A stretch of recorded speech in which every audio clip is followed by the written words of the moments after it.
Tudo certo aí, meu povo? Sim, sim. Boa noite a todas e todas. Bom, me chamo Demisson, sou aqui do Distrito Guerém, sou o monitor do NB de Crissá, e eu e minha colega Lidan iremos trazer uma mística nesse contexto de reflexão sobre o que é necessário mesmo trazer hoje como referência sobre isso que estamos vivenciando, os processos de apagamento e tudo mais, que está sendo implementado na nossa sociedade de forma bem direta mesmo. A palavra é com você, Lidan.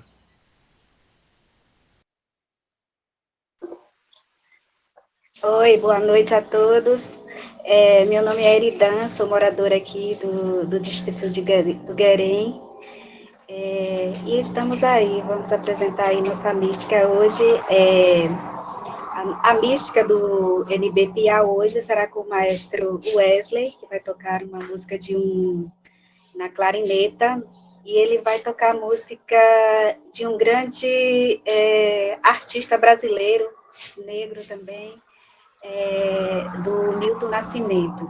E aí, Demerson, você disse, você quer apresentar primeiro do seu NB, ou eu já posso chamar o maestro Wesley? Ele já está na sala. Eu posso apresentar, como é rapidinho, é um vídeo curto que eu trouxe uma reflexão que Maria Bethânia, a saudosa Maria Bethânia faz. Eu acho que é muito relevante o momento que estamos vivenciando. Peço permissão para poder compartilhar.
Tá indo, gente? Você pode me sinalizar, por favor? A mãe do Brasil é indígena, ainda que o país tenha mais orgulho do seu pai europeu, que o trata como um filho bastardo. Brasil, sua raiz vem daqui, do povo ancestral, que veste uma história, que escreve na pele sua cultura, suas preces, suas lutas. Nós somos um país rico, diverso e guerreiro, porém um país que mata o seu povo originário, aqueles que construíram essa nação. O indígena não é aquele que você conhece dos antigos livros de história, porque o livro de história não foi escrito pelo indígena.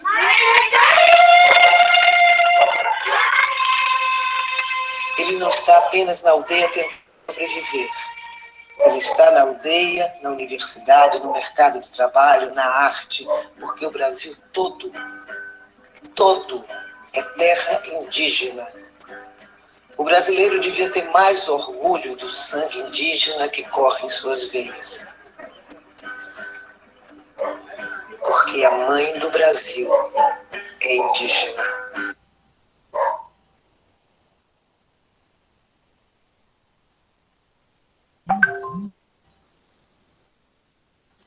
É isso, gente. Palavra com você, Lidan.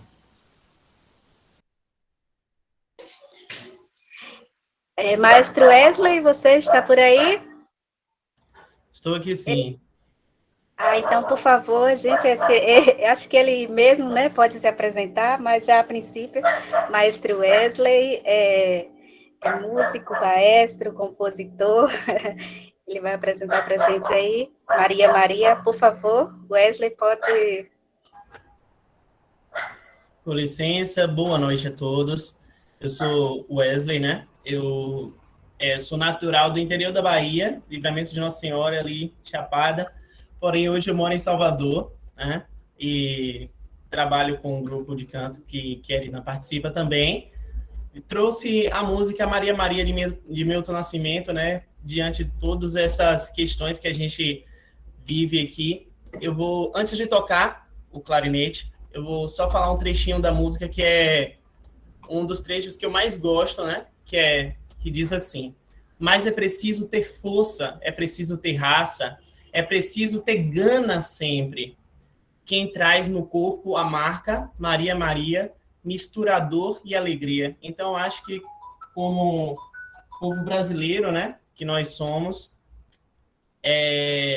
esse cuidado com o outro e essa força, eu acho que a gente já tem no sangue, e aí eu vim apresentar. Eu vou colocar um playback para poder acompanhar aqui, mas talvez vocês não consigam ouvir direito o playback, por conta do clarinete. Aí qualquer coisa vocês podem me sinalizar, tá bom? Vou soltar.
Obrigado. Maravilha, obrigada, Wesley. Gratidão, Wesley. Gratidão também a Maria Bethânia, com as palavras dela tão sinceras, né, e tão verdadeiras, trazendo, né, a importância desses povos originários para esse país chamado Brasil, né, um país roubado, né. Mas começar com música sempre é bom, né? E Wesley, obrigado, que lindo, que lindo, que lindo. Parabéns. E aí, para dar continuidade e para a gente pensar no que a gente propôs para hoje, né, eu gostaria de apresentar, né, o título do módulo e, em seguida, já tentar tentar articular.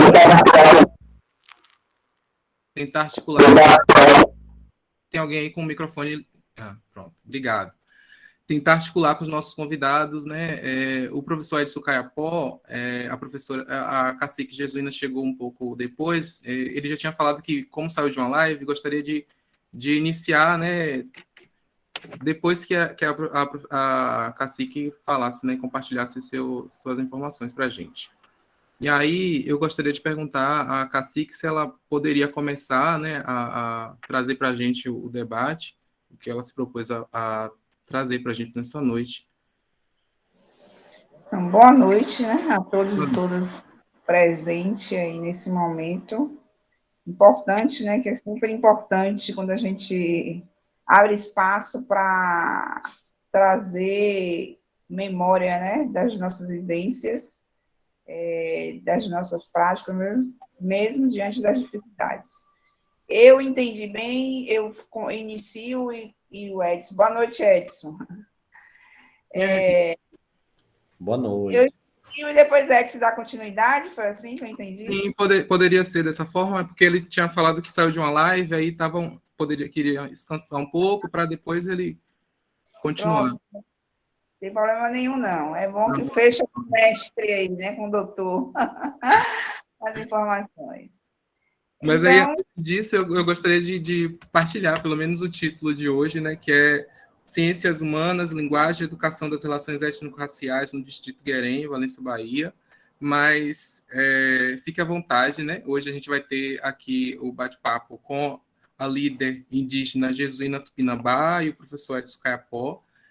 Não vou apresentar vocês, porque eu acho que vocês conseguem se apresentar muito melhor do que eu estar falando algum aqui, mas já queria dizer que acho que no nome de vocês já faz uma história de um povo, né? Para a gente começar a refletir sobre isso. Quem são os Tupinambá, quem são os povos Caiapó, e nisso aí, nesse diálogo, vocês vão trazendo essas informações para a gente.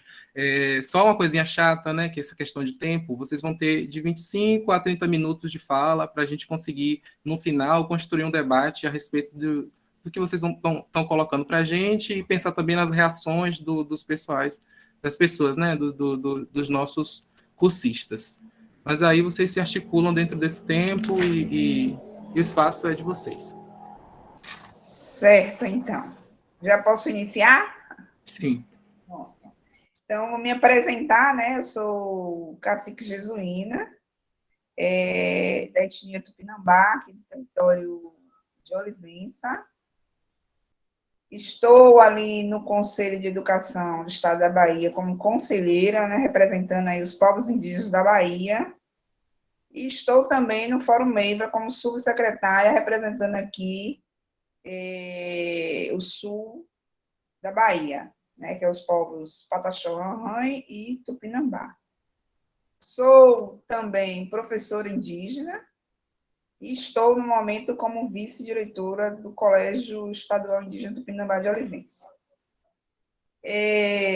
Iniciando em relação à questão, né, as dificuldades e as possibilidades aí de se trabalhar a Lei 11.000, lá no Conselho, né, inclusive eu estou presidenciando uma comissão específica para tratar a Lei 11.000, né, diante desses anos aí que a gente tem de lei, né, da elaboração da lei e as dificuldades que a gente tem de que seja implementada a Lei 11.000. Então, eu estou aí presidenciando uma comissão com outros colegas, né, a gente já tivemos uma audiência, na verdade.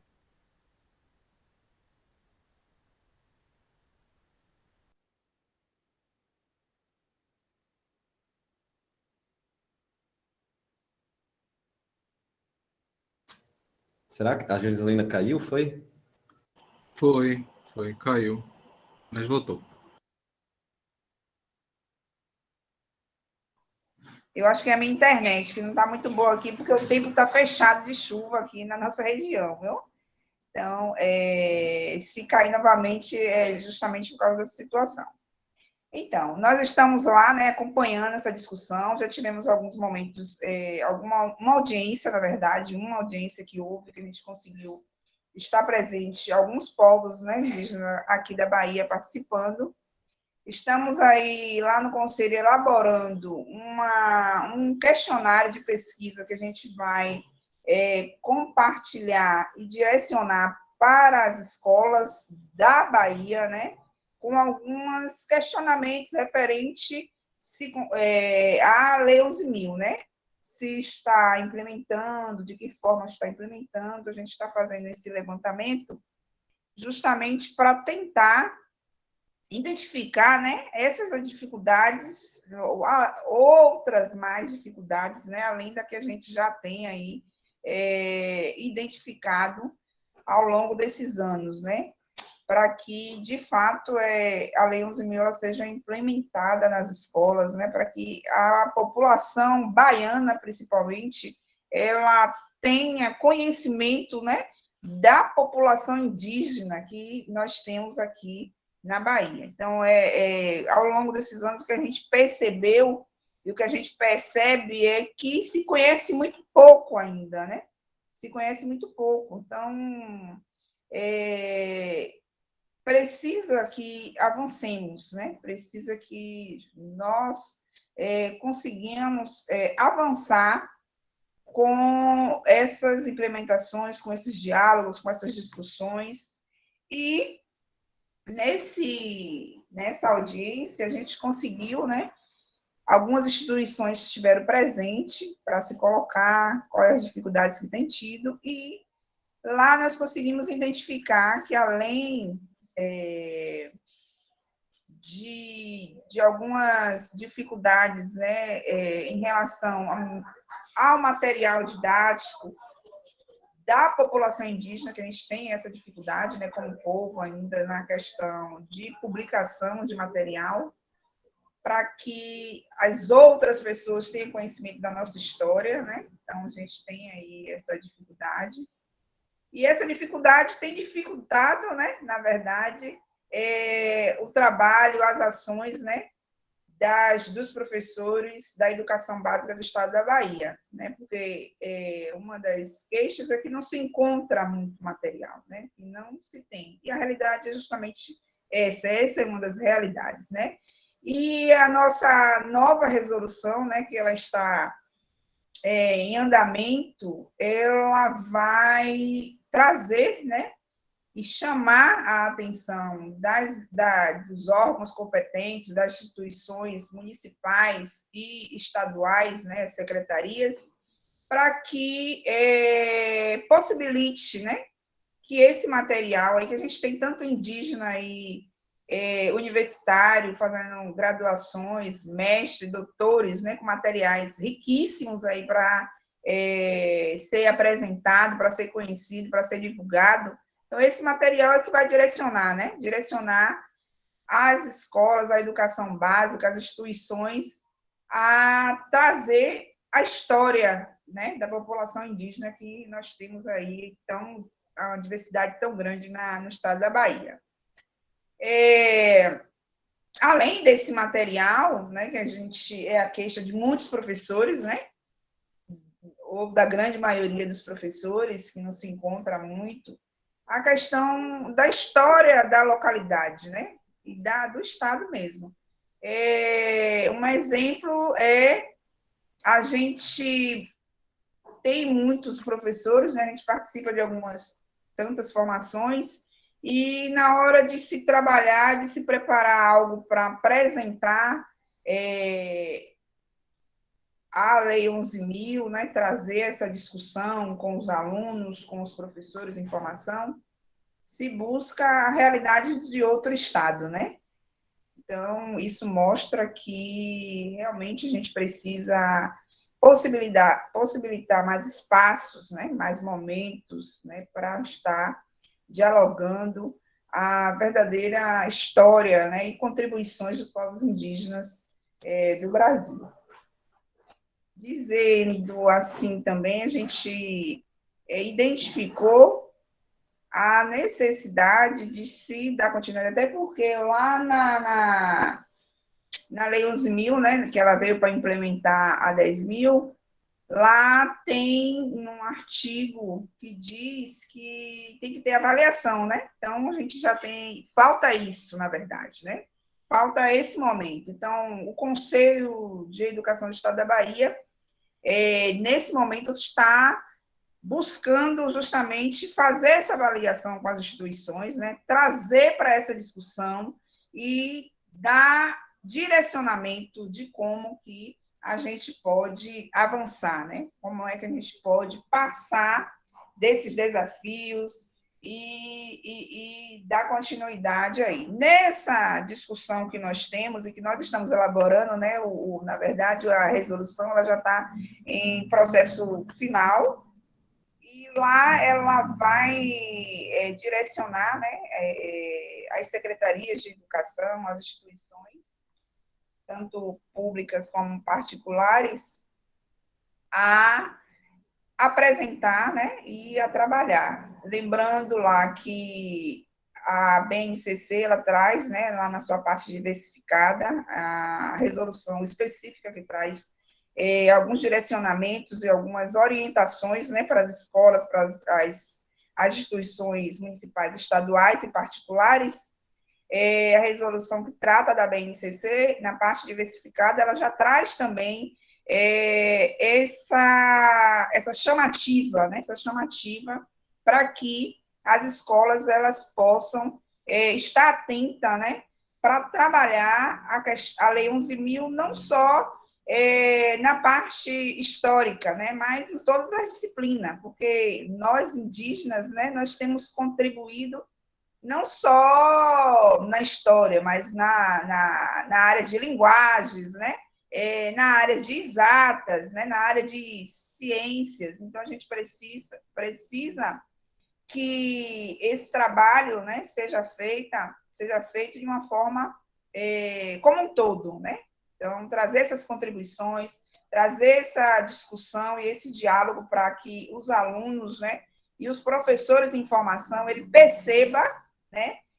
E o interessante não é que lembre, né, a Lei 11.000, ela não é para trazer a lembrança e nem a escola momentos de discussão só no dia 19 de abril, né? Então, o índio, ele não aparece só no dia 19 de abril, ele não aparece, ele não deve ser lembrado, né, só no dia 19 de abril. Então, essa nova resolução, ela vai trazer algumas orientações nesse sentido, né, de desconstruir mesmo, né, esses conceitos aí e essas construções, né, das instituições que traz a discussão só na semana que é do dia 19 de abril, né, e esquece, né, das contribuições, das outras contribuições que a população indígena tem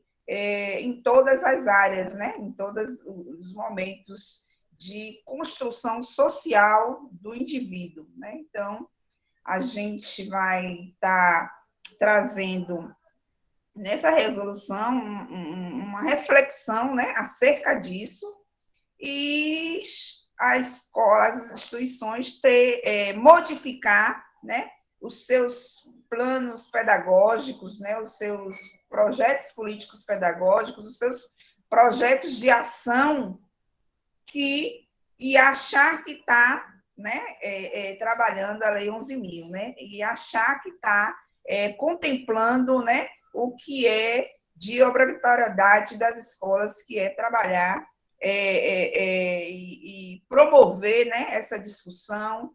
Então, não só em relação à questão indígena, né? Então, ela vem agora, a gente teve até uma discussão, vamos separar, né, tratar da questão indígena, da questão afro separado, mas a gente entendeu que seria aí, poderíamos, né, levar mais 17 anos aí, para que as pessoas compreendessem qual é o verdadeiro objetivo, né? Por que foi criado, né? Nós fomos contemplados, veio através de uma luta, né?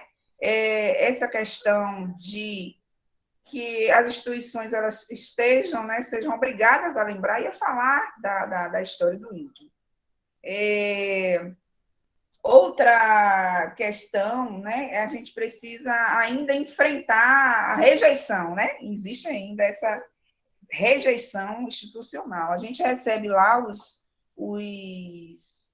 projetos políticos pedagógicos das escolas, né? E quando a gente lê, a gente vê lá que todos, né, tem lá a Lei 11.000 e trabalha de tal.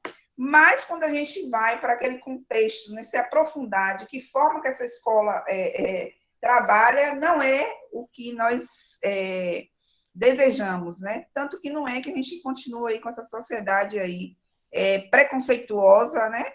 Racista em relação aos povos tradicionais, né? Então, a gente precisa modificar e implementar, de fato, a Lei 11.000, né? No estado da Bahia e no Brasil.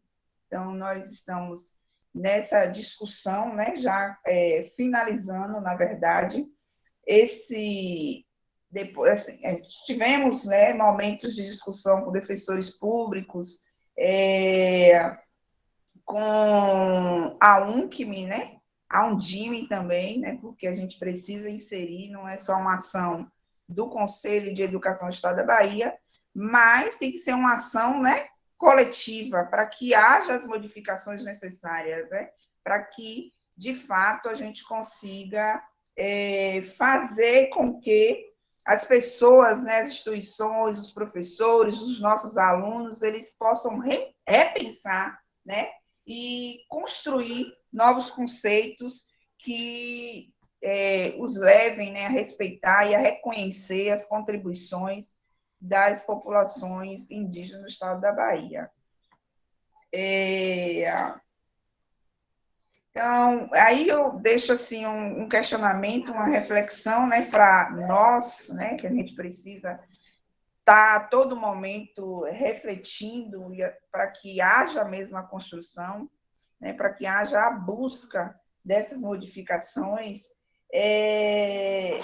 O que conseguimos, né, até hoje, né, a partir, desde o momento que a lei foi criada, né, o que é que nós conseguimos?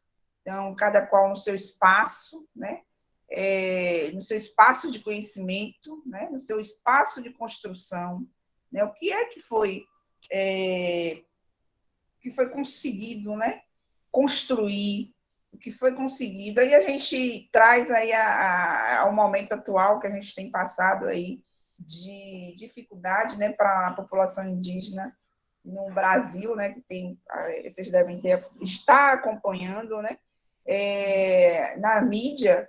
Então, de fato, faz a gente parar, né, e pensar. Então, a lei está aí, ela está sendo trabalhada de que forma, né? Ela está sendo apresentada de que forma, já que a gente ainda está com uma sociedade aí tão engessada em relação a reconhecer, a respeitar e a valorizar, né, as populações indígenas, os povos tradicionais do Brasil. Então, de fato, a gente precisa instalar nessa luta. A gente tem o conselheiro Ronaldo, que representa os povos negros, né, do estado da Bahia.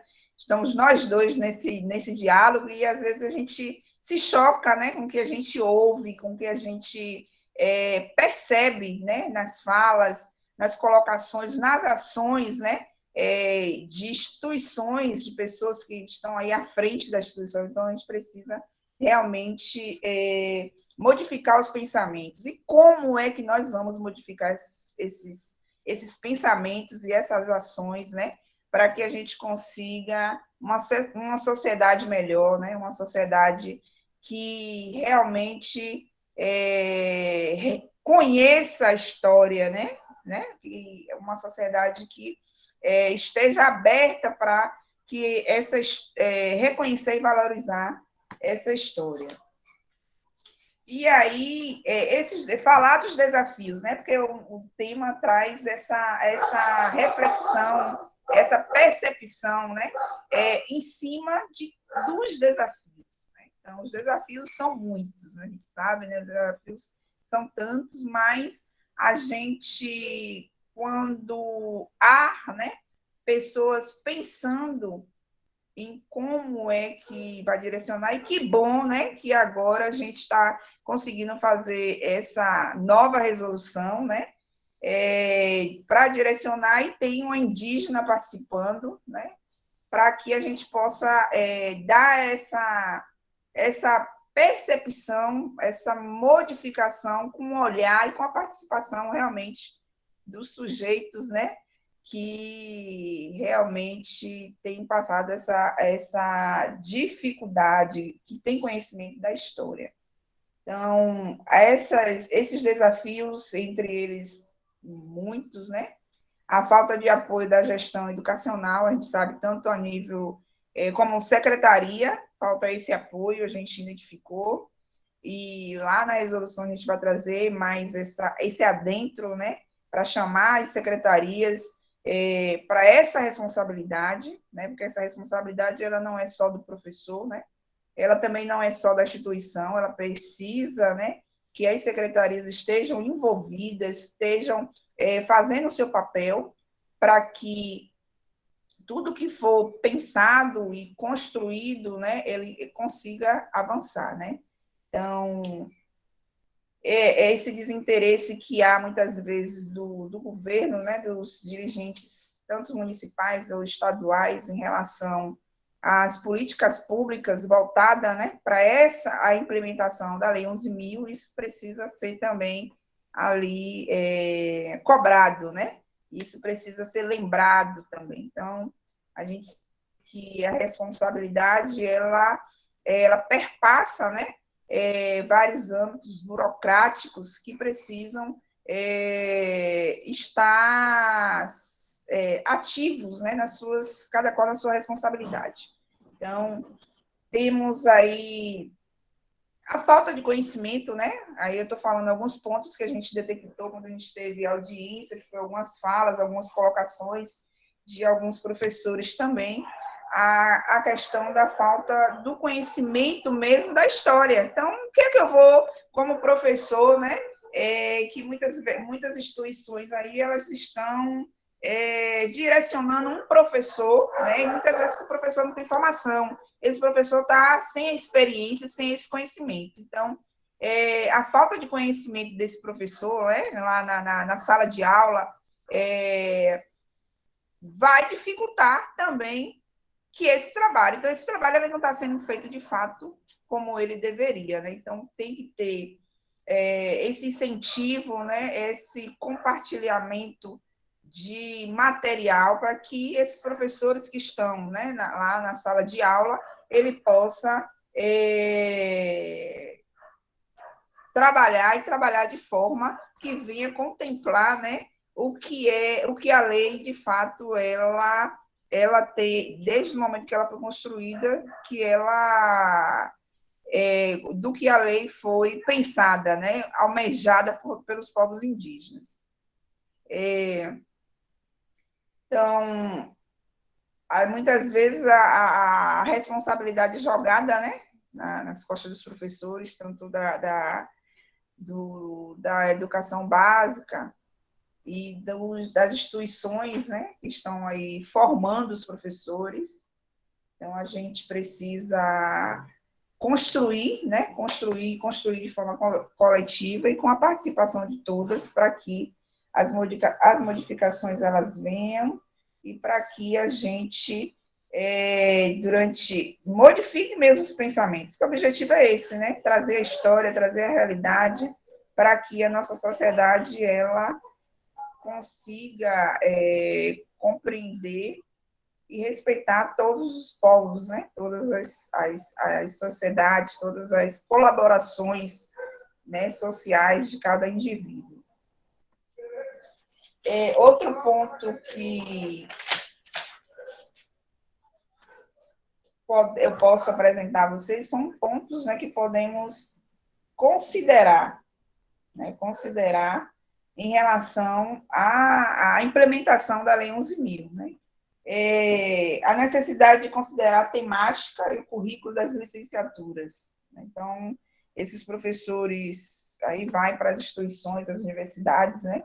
Então, precisa pensar essa temática. A gente tem um município, que é Lauro de Freitas, né? Que a gente identificou aí agora nesse processo de estar buscando informações de como é que o estado da Bahia está, né? Como é que as escolas estão. Então, a gente conseguiu um município que nos deu, assim, a alegria de conhecer, que foi um município que já especificamente teve um concurso, né, voltado com base na Lei 11.000, que é para o professor ensinar, né?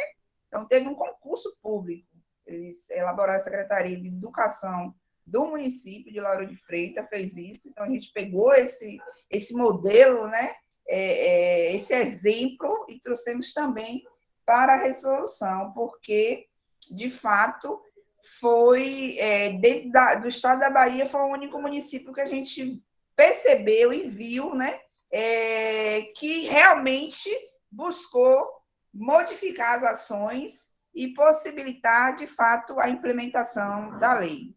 Outro ponto importante que a gente traz também nesses novos direcionamentos aí, né, para a educação básica, para os professores,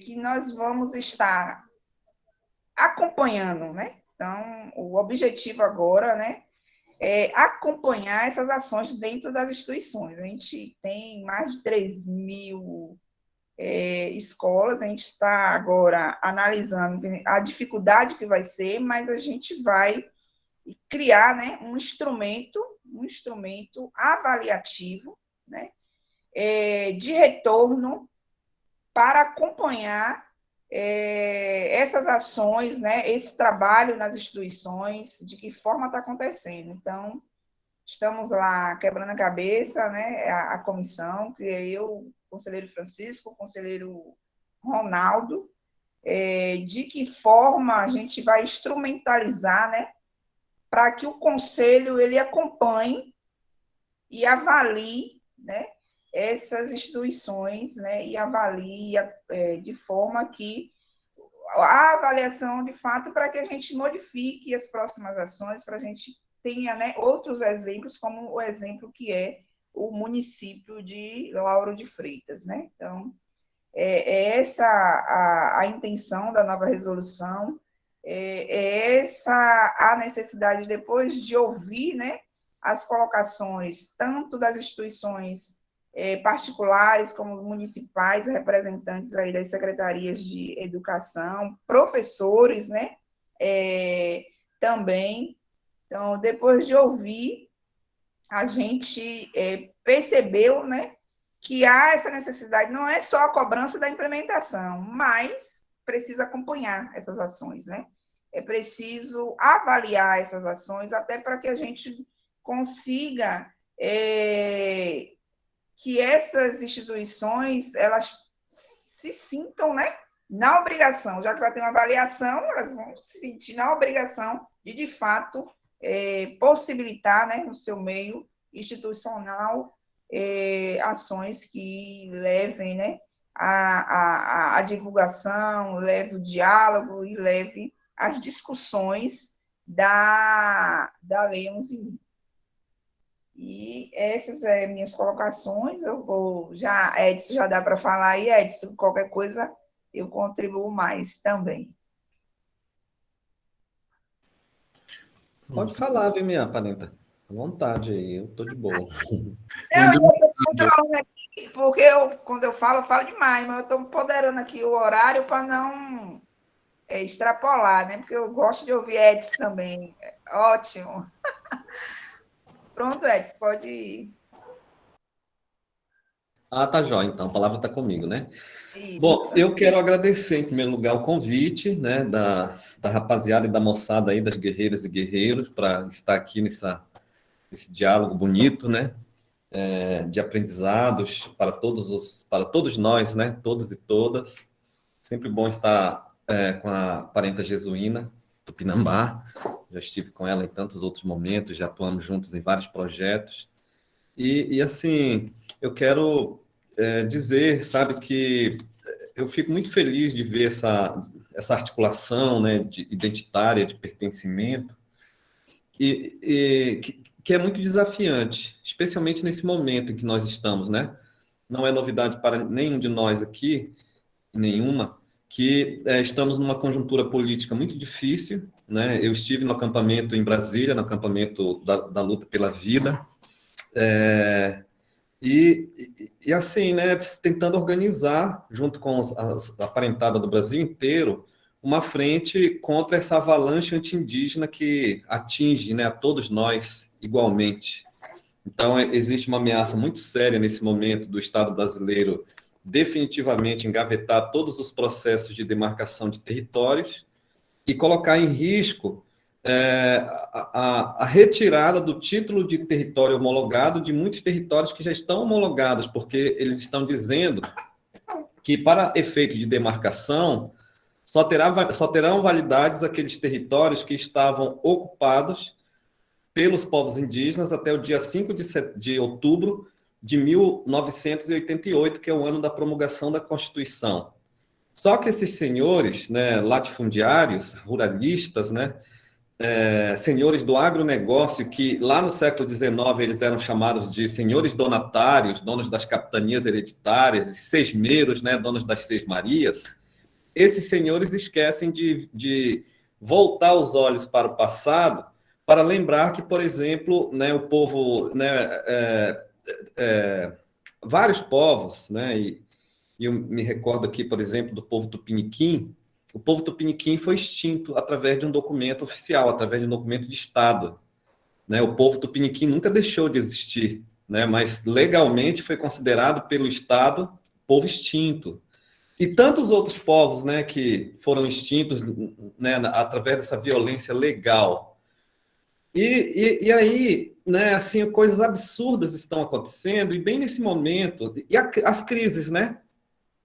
Além desse panorama político extremamente genocida, né, do momento, do ponto de vista mundial, nós estamos mergulhados numa crise, ou em várias crises, né, porque, na verdade, a crise não é só sanitária ou de saúde pública, não é só o Covid, não. O que está em crise, no meu modo de entender, é um modo de produção, né, historicamente colocado. O modo de produção hegemônico, né, modo de produção capitalista, vamos nomear, né. O que mais está em crise? Um modo de pensar, né? O pensamento cartesiano e eurocêntrico estão falidos. Eles não dão conta de responder aos problemas que a humanidade está enfrentando, né? Então, a humanidade está em xeque, né? A Terra, o planeta Terra está com uma febre altíssima, e essa febre está aumentando, né? E aí as pessoas ficam angustiadas com medo de morrer queimada, né, com o aquecimento da terra, de afogadas com o derretimento das geleiras. Então, é uma série de problemas que estão aí colocados, e que o resultado disso é que, por exemplo, as crianças e adolescentes apresentam altos níveis, né, de depressão, e os níveis de suicídios, né, aumentando assim de maneira absurda. Isso tudo resultado dessa loucura, né, que foi implantada especialmente a partir do século XVIII com o nome iluminismo. Os senhores iluministas, eles prometeram que haveria um progresso ilimitado, porque nós, seres humanos, somos muito bons, somos muito inteligentes, né, e somos mais inteligentes do que qualquer outra coisa que exista, e que, por nós sermos muito inteligentes e racionais, cabe a nós dominarmos todas as coisas e transformarmos tudo em benefícios para nós. E, a partir daí, a humanidade, então, embarcou nesse projeto e começou a declarar guerra à Terra pelas águas, pelo solo, pelo subsolo, pelo ar, e o resultado está aqui, né? Então, há um mês atrás, mais ou menos, a ONU lançou um relatório científico, sabe? Eu falo até ironicamente científico, porque os nossos antepassados estão falando isso há muito tempo, né? E ninguém nunca deu ligança, mas o relatório é que, se a humanidade continuar devastando nesse ritmo, num período muito curto de tempo, teremos pandemias piores do que a pandemia do Covid-19, sabe? Por um relatório da ONU, científico, né? Então, se as pessoas acham que a ciência é séria, então leve a sério isso, porque nunca acharam que os nossos povos têm seriedade nas suas palavras, porque nós estamos dizendo isso desde quando os portugueses invadiram o Brasil. Porque quando os portugueses invadiram esse território nosso sagrado, os nossos antepassados diziam assim, olha, isso aí é uma grande roubada, literalmente, porque eles estão roubando nossos territórios para implantar nos nossos territórios o capitalismo. Olha, observem bem, viu? Os portugueses trouxeram nas suas caravelas o capitalismo no seu primeiro formato, que era o capitalismo mercantil. E os nossos antepassados já diziam, não vai passar, porque nós não queremos isso. Isso aí é uma degradação, né, da vida humana e não humana, né? E dizendo desde ali que é um grande problema. Então está aqui agora, né? O problema está muito bem colocado para todas as pessoas, e a ciência, né, agora está dizendo, olha, temos que frear, temos que matar menos oncinhas, né, e derrubar menos andirobeiras, temos que jogar menos esgotos nos rios, né? Menos, né? Então, essa ideia de desenvolvimento sustentável, na minha percepção, é uma grande falácia, né? Sabe, quando diz assim, temos que tomar menos Coca-Cola e jogar menos esgoto no rio, a ideia não é desacelerar o consumismo, não. Olha, vamos mandar ver, a gente só tem agora que ter alguns cuidados assim, e apresenta algumas propostas técnicas. Enfim, olha, nem tinha pensado nessa fala introdutória, não, sabe? Eu organizo aqui, geralmente, a minha fala aqui em tópicos e acabo seguindo por um outro caminho. Mas, sabe, aproveitando, né, assim, na quebra do que eu próprio tinha pensado, eu quero lembrar que, em relação ao Covid-19, sabe, os povos indígenas estão afetados de maneira muito violenta. A articulação dos povos indígenas do Brasil, a PIB, tem um site chamado Emergência Indígena, né? E esse site é atualizado diariamente, com informações, dados e tal. Obviamente que nós não somos dados, mas é importante dizer que mais de 1.200 indígenas foram vítimas, né, fatais, né, vieram a óbito com Covid-19. Mais de 1.200 indígenas. Mais de 59 mil indígenas estão contaminados. E mais de 160 povos estão envolvidos entre contaminações e óbitos, sabe? Isso é muito grave, considerando que a população indígena no Brasil não chega a 1 milhão de pessoas, segundo o dado do IBGE, né? O dado do IBGE de 2010 falava de 800 mil pessoas, talvez tenhamos chegado a 1 milhão, né? Que a população indígena tem crescido. Mas, assim, esses números assustadores, eles me fazem lembrar de uma coisa, sabe, que é muito infeliz, é um pensamento e uma história muito infeliz, que é a de pensar que, historicamente, os povos indígenas têm convivido com epidemias, e não são epidemias fracas, não, sabe? O Mestre Gomes escreveu um livro chamado Os Índios e o Brasil, e no primeiro capítulo desse livro, ele abre uma discussão sobre o que ele chama de epidemias programadas contra os povos indígenas. Sabe, os povos indígenas, desde o século XVI, receberam presentes e brindes dos colonizadores, que eram roupas, alimentos e cobertores contaminados por doenças, sabe, que em período muito curto de tempo fazia desaparecer aldeias inteiras, povos inteiros, e com números alarmantes. O Mestre Gomes fala de uma epidemia de sarampo no Grão-Pará, no Pará, sabe, no século XVIII, que dizimou mais de 50 mil indígenas. 50 mil indígenas. Né? Depois ele lembra de uma epidemia que aconteceu no Maranhão, que começou em Caxias, no Maranhão, e que rapidamente estava contaminando indígena, sabe, lá no atual estado de Goiás. O Daci Ribeiro escreveu um livro chamado O Irá Sai à Procura de Deus. E nesse livro ele fala de uma epidemia que abateu o povo indígena Capô em 1949 e que quase dizimou esse povo, sabe? Então, assim, infelizmente, o dado histórico nos mostra que os nossos povos já têm hábito de conviver com essa situação desde quando houve essa invasão portuguesa.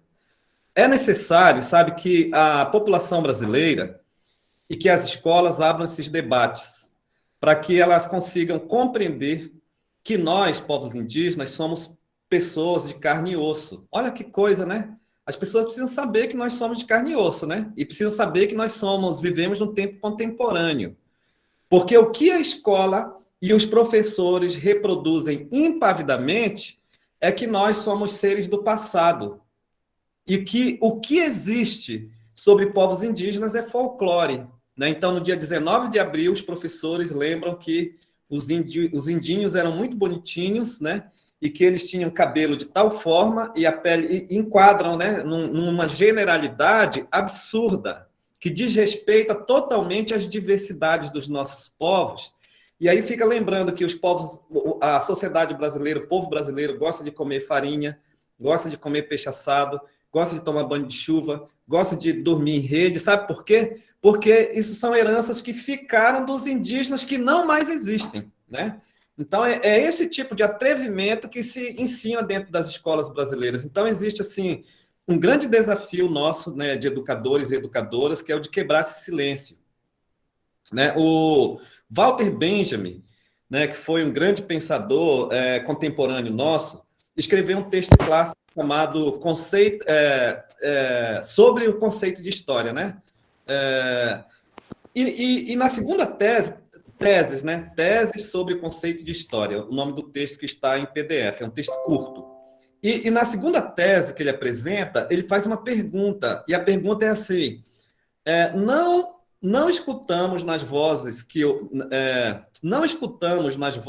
ouvimos ecos das vozes silenciadas, né? Então, ele já estava fazendo a provocação sobre uma história que é ensinada e que nós conhecemos, que é a história oficial.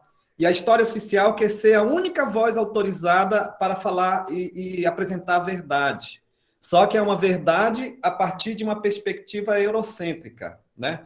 Nessa verdade da história oficial, nós somos silenciados, sabe? Essas outras histórias são silenciadas.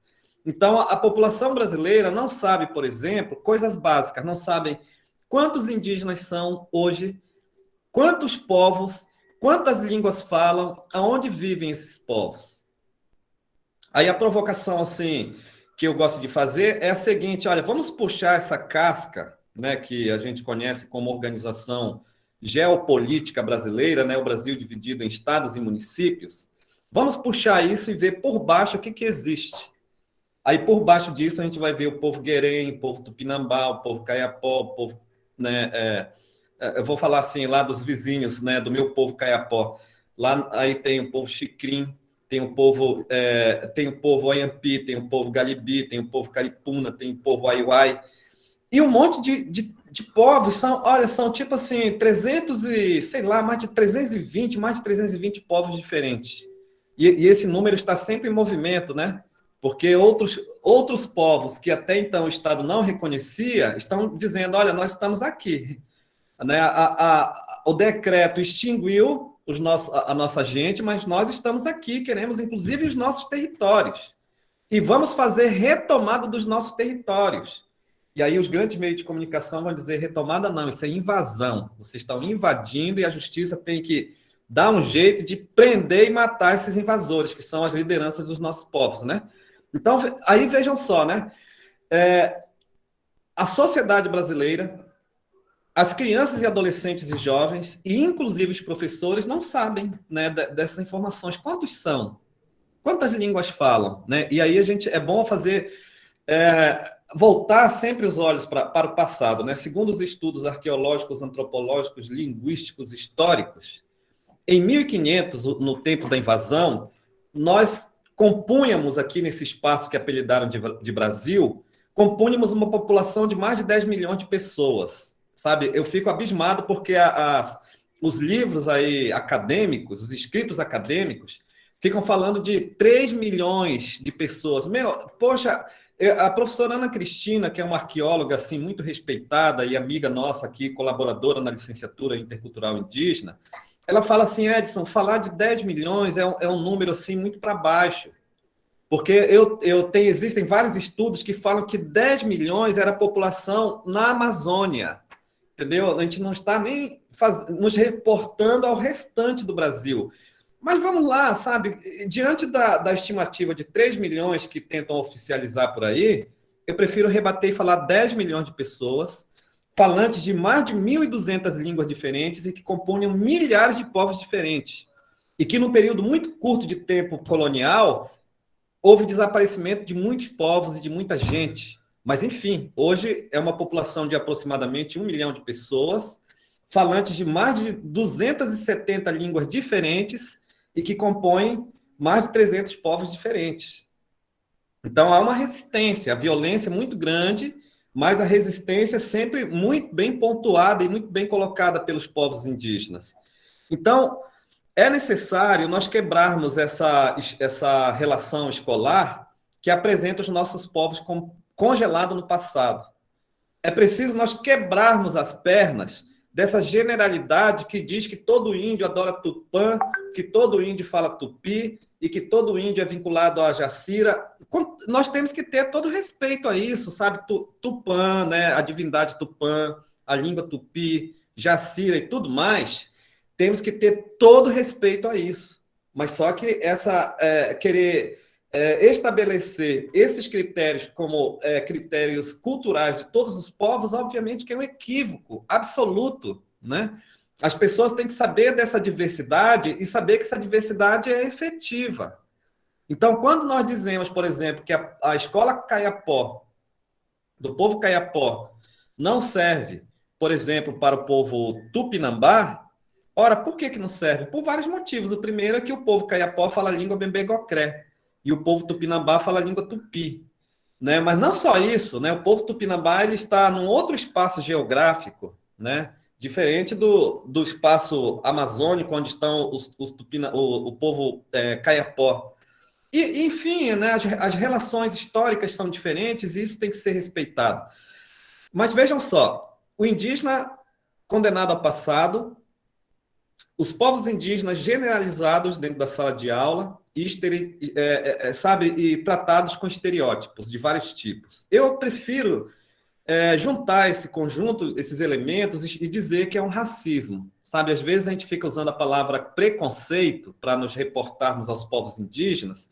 Eu acho que preconceito é uma coisa muito amena, é passar a mão na cabeça da violência, da opressão e da colonização. Não é preconceito, não, é racismo. E é bom que nós afirmarmos que seja racismo, porque na legislação brasileira, racismo é um crime muito grave. É um crime que o sujeito vai ser preso e não adianta ter grana para sair, porque não vai sair, porque a gravidade é muito grande. É um crime inafiançável, sabe?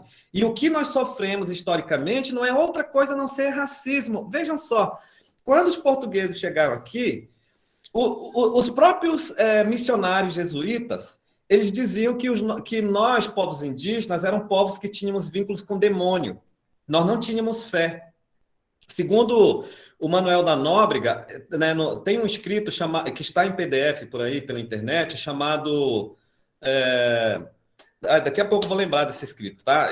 Vou seguir aqui, que me deu um branco agora.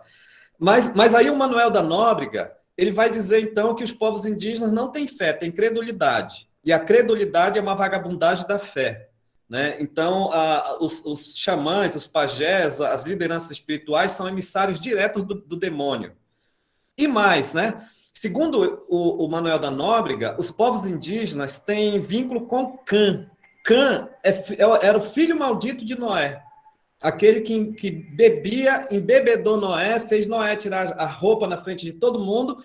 E a prova de que os indígenas têm vínculo com Cã é que os indígenas gostam de dar nudez, andam nus, né? Segundo o Manuel da Nóbrega. E aí, prossegue isso, né? O Pero Magalhães Gândavo, que foi um alto funcionário da coroa portuguesa aqui no Brasil Colônia, ainda no século XVI, como funcionário da coroa portuguesa, ele transitou muito entre os indígenas aqui no litoral, particularmente aqui na Bahia. E depois de todas as observações, ele percebeu que o povo, né, da região aqui não falava 3 letras, não pronunciava 3 letras, que eram as letras F, L e R. E aí, olha só, ele escreveu um livro chamado Tratado da Terra Brasil, que foi publicado a primeira versão no século XVI, e a tese central dele é que os indígenas não falavam F, L e R porque eles não tinham fé, nem lei, nem rei. E, portanto, eram povos incrédulos, comprovadamente vinculados ao demônio, não tinham rei, não tinham lei nem rei, porque eram povos desordeiros, totalmente desorganizados, povos assim bagunceiros, que a conclusão é que eram povos absolutamente não incivilizados e que definitivamente precisavam ser civilizados e catequizados, obviamente, né? Então, diante de todos esses argumentos de violência, a coroa portuguesa fez uma juntada, como diz o campo jurídico, uma juntada disso tudo, e criou uma lei, um decreto, que foi o decreto de guerras justas contra os povos indígenas. Guerras justas contra aqueles que não aceitarem a fé cristã e não aceitarem as ordens da coroa portuguesa. Execução sumária de quem não aceitar. E os que aceitarem, o que vai acontecer? Ora, os que aceitarem, tudo bem, a gente não vai matar, eles vão ser escravos. E aí, olha só, abre aqui uma outra ponta da questão que eu gosto de dizer, é que, assim, existe uma historiografia mentirosa, quase, infelizmente, olha, sou historiador e os meus colegas historiadores ficam bravos quando eu falo essas coisas, que a historiografia, né, ela conta muita mentira, sabe? Mas existe uma historiografia do Brasil colônia, né, que conta um mito, sabe, uma lenda, né? Vamos falar de lenda, conta uma lenda, que é a lenda de que os indígenas eram preguiçosos, eles não deram certo, sabe, como trabalhadores, os colonizadores tentaram, mas não deu certo, porque os indígenas preferiam morrer do que trabalhar. Aí qual foi a solução? Ora, a solução é a seguinte, vamos atravessar o Atlântico, e lá na África tem uma galera muito forte, sabe, uma galera musculosa, forte, que adora trabalhar. A gente pega eles no laço e traz para cá, e eles vão trabalhar, vão ser os escravos, os africanos, né? E aí tudo se resolveu. Então vieram pessoas que gostam de trabalhar e que são muito fortes, e os indígenas, então, deixaram de ser oprimidos no trabalho, ou seja, a escravidão indígena deixou de existir. Ora, tem um monte de mentira nessa história. A primeira é que os africanos eles não estavam dispostos a trabalhar como escravos, tanto é que a resistência contra a escravidão africana aqui no Brasil foi constante. Mas aonde o foco que eu quero atacar é dizer o seguinte, que por mais que os indígenas resistissem contra a escravidão através de fugas e através de tantas outras estratégias, os indígenas continuaram sendo escravizados, entendeu? As guerras justas eram editadas e reeditadas o tempo todo. Inclusive, o Dom João VI, quando chegou no Brasil, né, na fuga lá da França, quando ele chegou aqui no Brasil em 1808, uma das primeiras atitudes que ele tomou foi a de decretar as guerras justas contra os indígenas dos sertões e mais escravidão. O parente Joaquim Maná, do povo Runicuim, escreveu um trabalho belíssimo, que foi uma tese, né, na UNB, trabalho de doutorado, onde ele fala da escravidão dos povos indígenas na Amazônia no século XX. Ele está se reportando à década de 1920, nos tempos do ciclo da borracha. Né? Os colonizadores chegavam lá para explorar a borracha e pegavam os indígenas como escravos e, inclusive, marcavam os indígenas com ferro quente, com as iniciais das letras do senhor colonizador. Eu estou me reportando a 1920, né, recentemente. Então, eu quero só reafirmar que a escravidão dos povos indígenas foi permanente e continua. A escola não lembra de nada disso. A escola ela gosta de lembrar que os indígenas, né, foram substituídos pelos africanos e ponto final. Não se fala mais em indígena, não se fala mais em nada disso. Então, é necessário que nós, professores, façamos uma revisão nessa historiografia, nos modos de ensinar na escola, fazermos uma revisão no currículo, né, na escola, e que a temática indígena, como falou a Jesuína, do Pinambá, que a temática indígena seja transversal, esteja presente em todas as disciplinas, e não só em história, não só em arte, não só em literatura, mas em todas as disciplinas. E a Lei 11.645 de 2008 foi um avanço, foi uma conquista, não foi dádiva, sabe, porque o Estado brasileiro, em momento algum, foi bondoso com os nossos povos. Então, o que nós temos foram conquistas, e não foram baratas, não, sabe? Foram conquistas realizadas, sabe? Conquistadas com a morte de milhões dos nossos, e com o extermínio de milhares de línguas. Mas, enfim, foi um avanço, né? Infelizmente, a Lei 11.645 de 2008 tende a virar letra morta. sabe? Porque o Estado brasileiro não faz esforço mínimo para que essa lei seja efetivada. Não, a temática indígena não é colocada, sabe, na mesa, na discussão, nos cursos de formação lá nas faculdades, nos cursos de licenciatura. As universidades e cursos superiores, formação de professores, continuam seguindo as suas formações sem lembrar dos povos indígenas. Assim como o Estado não provê formação continuada para os professores já formados e que não têm competência para lidar com a questão indígena. Bom, diante dessa situação, desse quadro, o que nós vamos fazer? Nós vamos ficar de braços cruzados, né, diante da negativa do Estado? Aí eu vou dizer assim, não, sabe? Cabe a nós, professores, assumirmos uma postura de compromisso político pela transformação. Eu vou já mais ou menos encerrar aqui minha fala, tá? Que eu não quero me alongar tanto.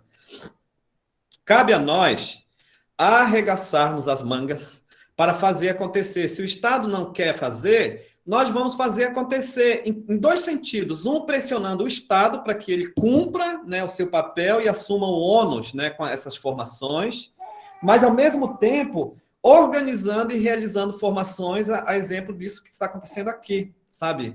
Através de coletivos, né, através de ações de educadores, né, na coletividade, para que realize essas formações nas escolas, né, nos espaços, né, sociais, comunitários. Né, nós temos que mobilizar energia para fazer acontecer. E, de outro modo, só pegar aqui o Punk, que ele está inconformado. Um minuto. Tem um rapazinho aqui, que esse aqui é o Punk Bep Caipi. Né, ele tem 6 meses de idade. Aí, olha só, ele estava no carrinho ali, está reclamando, ele quer mexer.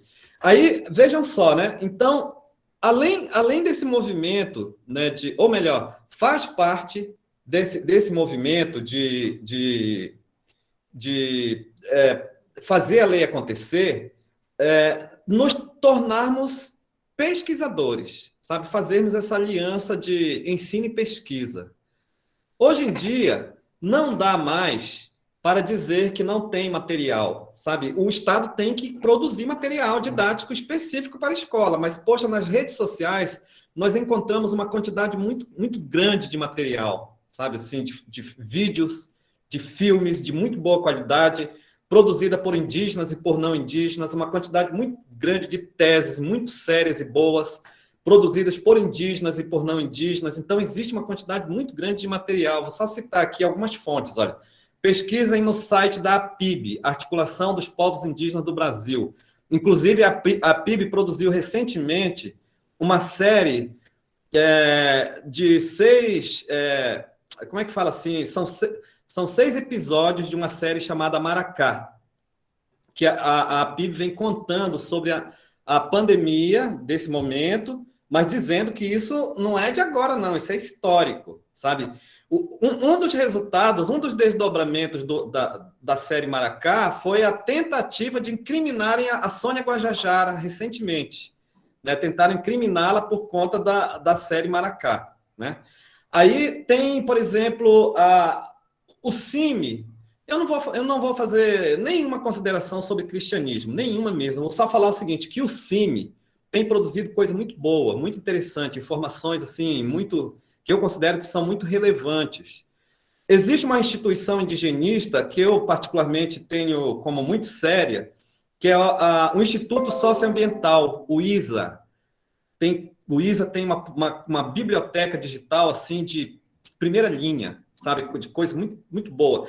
Enfim, nós temos que ser pesquisadores, sabe, realizar esse movimento de pesquisa, de buscar, né, não nos conformarmos com a situação como ela está, colocar em xeque os currículos escolares colonizadores, que não querem deixar de ser colonizadores, né, e criar novas metodologias de ensino que incluam a temática indígena, que traga a temática indígena para dentro do currículo.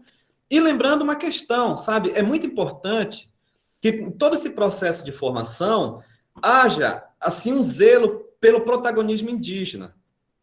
Não que os não índios não possam falar, podem, sempre falaram e pode continuar à vontade, mas os indígenas têm que estar nessas formações, sabe, dentro das universidades, nas secretarias estaduais e municipais, né, nessas organizações coletivas, sabe, é muito importante as vozes desses grupos que historicamente foram silenciados, porque, afinal de contas, mais do que nunca, este é o momento de falarmos, né? Porque tiveram momentos da história que nós tivemos que nos calar para vivermos. Agora é momento de falarmos para vivermos, né? Faz parte do movimento de resistência.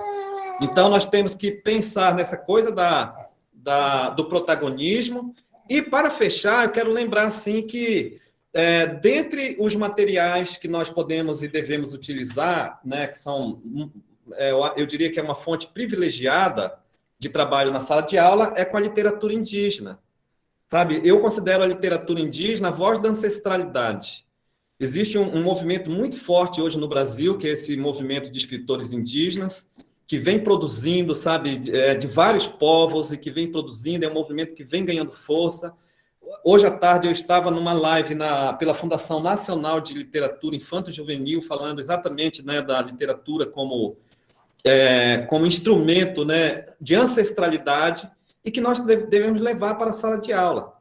E, por último, de fato, para encerrar, eu quero lembrar assim, que falarmos da Lei 11.645 de 2008 para o povo guerém é muito importante. É muito importante. Mas eu diria assim que tão importante quanto falar da Lei 11.645 de 2008 é falar da educação escolar indígena diferenciada, intercultural, bilíngue, comunitária, específica e sustentável.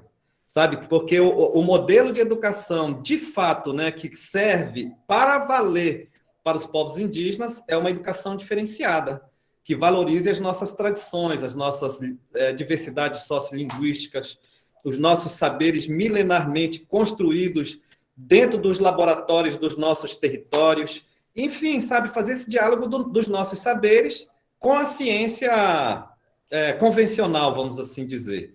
Eu agradeço imensamente, tá, pelo espaço e fico à disposição para diálogos. Muito obrigado. Gratidão, professor Edson Caiapó, gratidão, cacique Jesuína Tupinambá. Vou tentar fazer uma reação aqui às falas dos dois, né? Eu gostei muito, fico muito feliz por tudo que eu vi, né? E aprendi também, acho que muitas pessoas também aprendeu muito, e essas informações é bastante interessante para a gente pensar os imaginários que a gente tem, às vezes, dos povos indígenas, dos povos originários. Quando o professor Edson Caiapó traz essa reflexão sobre essa ideia de que a gente coloca, muitas vezes, os povos indígenas, os povos originários no passado, isso é muito forte. Quando a gente pensa no contexto do Guerém, a gente vai muito nessa perspectiva de que quando a gente, às vezes, vai trabalhar com esses povos, com essas temáticas indígenas, a gente sempre traz essa imagem do indígena que está na aldeia, mas a gente tem que entender também que os indígenas não estão só na aldeia, né? Os indígenas estão em contato também com outros espaços, né? E às vezes a gente reduz os povos indígenas a essa imagem, né? A esses povos que estão no passado e que de fato se reduz a isso. E aí quando a cacique Jesuína traz essas questões currículo, né?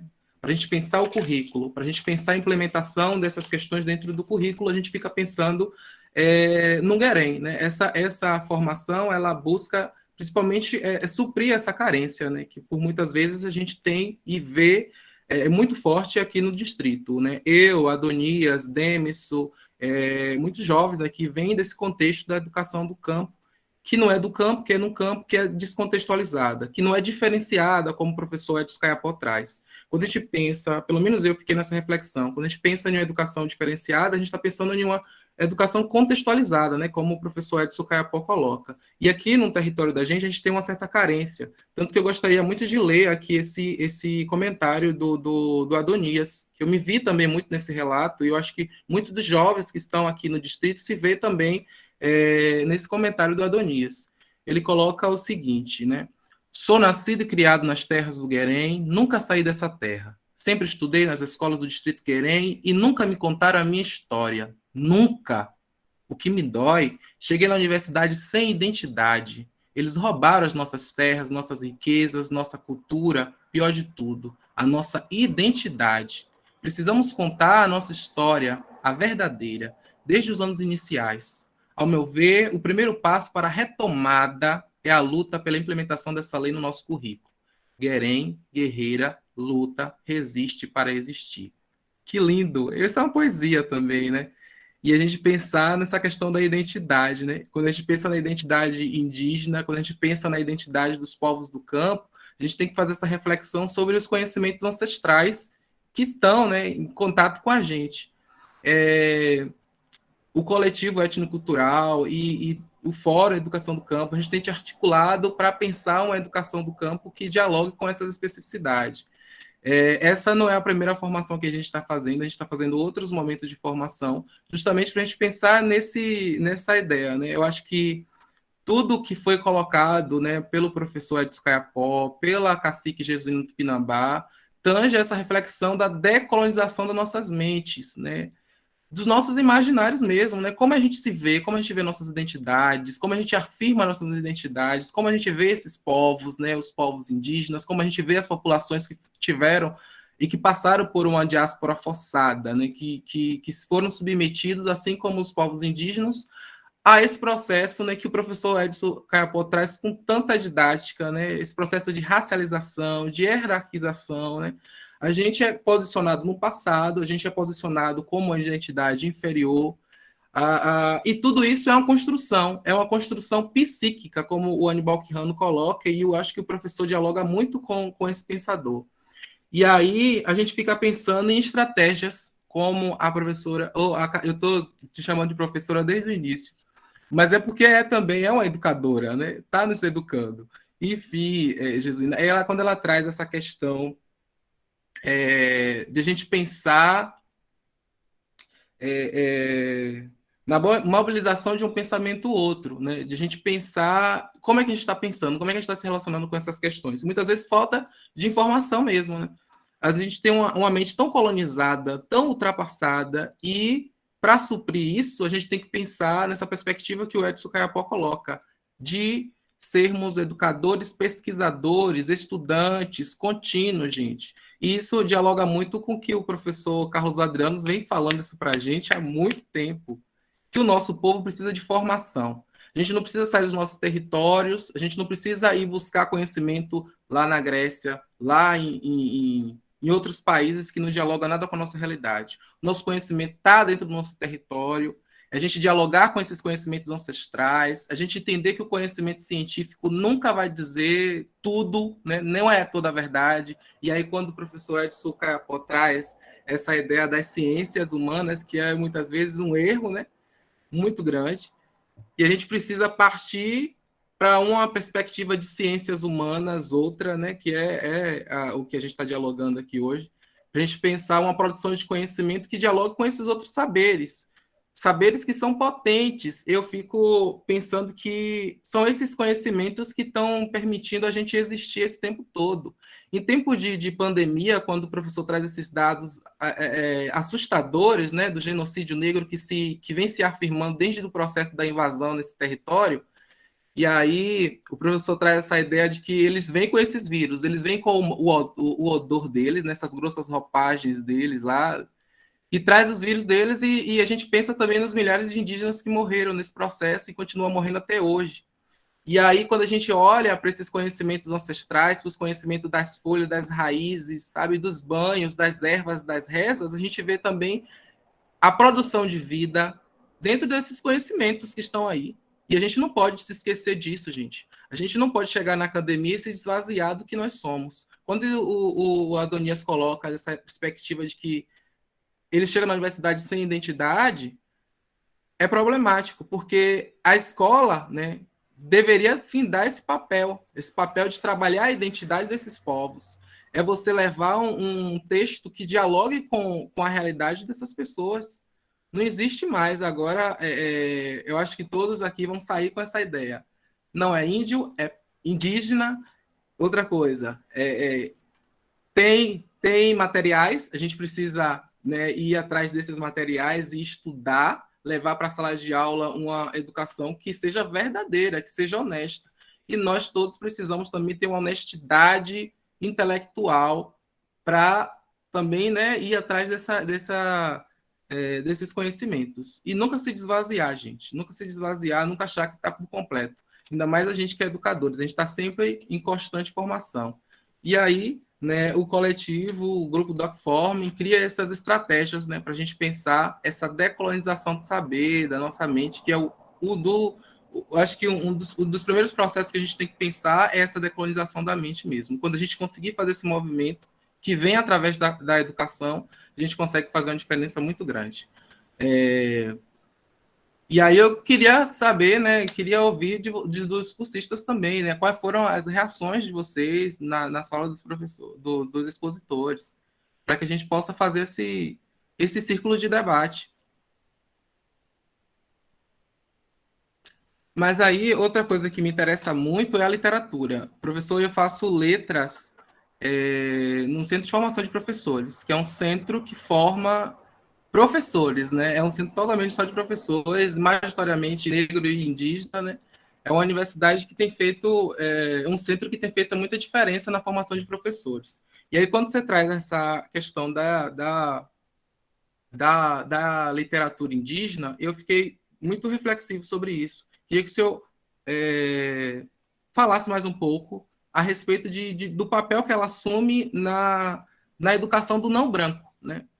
Como a literatura indígena pode contribuir para a formação e educação do não branco, né? Ou do não indígena, eu estou falando não branco, do não indígena. Tá. Olha só, eu faço parte do movimento de escritores indígenas, já tem uns 15 anos, mais ou menos, que eu venho fazendo também essa frente, né? Eu tenho participado de vários movimentos, eu sou membro do Parlamento Indígena no Brasil, e aí, com relação a essa vertente, né, literatura indígena, eu gosto, assim, de pensar a literatura indígena como a voz da ancestralidade, sabe? Diga-se de passagem que eu considero, assim, que uma das marcas, sabe, identitária dos nossos povos é a ancestralidade, a espiritualidade, né? E assim, em relação a isso, eu gostaria também de dizer que não, eu estou bem convencido de que nós, povos indígenas, não vamos vencer essa batalha se nós não estivermos muito firmados do ponto de vista espiritual, sabe? Então, assim, é muito importante que a gente estude, que a gente se prepare, é muito importante que nós sejamos guerreiros de Bodur na arco e flecha, mas isso por si só não vai vencer, sabe? Se nós não estivermos, assim, muito firmados, né, nas nossas espiritualidades, muito focado, né, no campo das nossas ancestralidades, eu acho, assim, que há um risco muito grande de nós sermos derrotados aí nessa nossa trajetória de luta. Agora, a literatura indígena, ela dialoga com os saberes ancestrais, com os nossos saberes milenares, né? Ela, obviamente, que tem como ponto de partida os conhecimentos que são transmitidos pela oralidade, né? E também fico pensando a literatura indígena como uma produção que é coletiva, né? Não é uma voz de um indivíduo, né? Obviamente que é um conhecimento que vem, obviamente que nós adquirimos, aprendemos, ouvimos, né, ali na beira de fogueira, nas comunidades indígenas, e são histórias ancestrais, né? Porque essas vozes vão trazer conhecimentos, né, que foram produzidos milenarmente, e que também são epistemologias. Porque se nós estamos fazendo a crítica, ao momento... Deixa eu pegar novamente aqui esse rapazinho que ele está reclamando. Se nós estamos fazendo a crítica ao momento histórico e fazendo a crítica ao eurocentrismo, ao pensamento cartesiano, à epistemologia hegemônica, nós então, fazer a crítica é importante, mas nós também temos que apresentar alternativa. E aí eu diria que, nesse sentido, a literatura indígena acaba assumindo um papel de epistemologia da ancestralidade. Então, vejam só, se o modelo de progresso que a humanidade, e particularmente no Ocidente, né, adotou, o modelo de progresso adotado pelo Ocidente é um modelo que nós estamos vendo, assim, que é devastador, que precariza as relações socioambientais, né, e que cria graves problemas, inclusive guerras e poluição dos rios e destruição das florestas e a vaidade, o egoísmo, o consumismo, isso tudo produzido, né, pelo modelo de pensamento cartesiano.